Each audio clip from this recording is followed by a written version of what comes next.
Anladım sönmüş ateşin bana bir anda. Hep üzünlü sözler var şarkılarım. Anladım sönmüş ateşin bana bir anda. Oysa tek sevdamı yaşamıştım seninle. Hiçbir leke sürmemiştim o tertemiz sevgimize. Ne hayaller kurmuştum ikimizin yerine. Değmezmiş anladım seni sevmeye. Oysa tek sevdamı yaşamıştım seninle. Hiçbir leke sürmemiştim o tertemiz sevgimize. Ne hayaller kurmuştuk ikimizin yerine. Değmezmiş anladım seni sevmeye.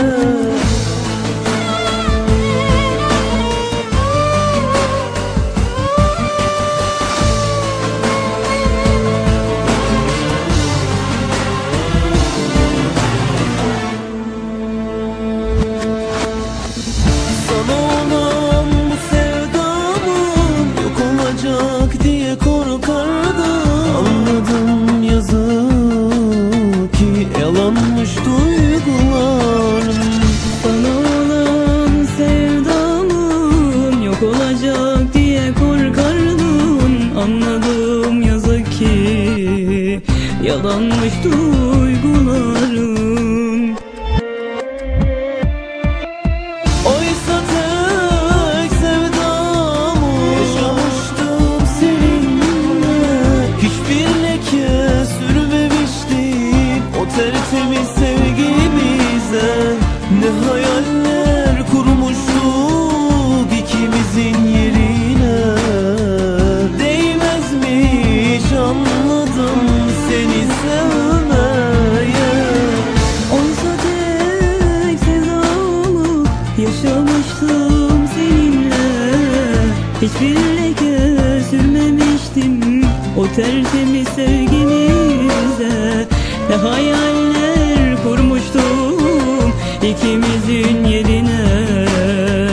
Değmezmiş anladım seni sevmeye. Hayal kırıklığına uğrattın beni, helal olsun. Bağladın ya beni sana, rezil ettin ya beni cümle aleme. Oysa ben de hayaller kurmuştum ikimizin yerine. Bu kadar mı sevdin? Bu kadar mı değer verdin bana? Değmezmiş. Değmezmiş sana verdiğim bunca değere. Değmezmiş. Değmezmiş seni sevmeye. Affet ne olur, pişmanım, darmadağınım. Anladım ki hiçbir şey seni üzmeye değmezmiş. Vur beni, vur ki senin kurşununla son bulsun. Artık dayanamıyorum. Aklıma geldikçe çılgına dönüyorum. Eriyorum. Of, ne olur, ne olur bitsin bu işkence.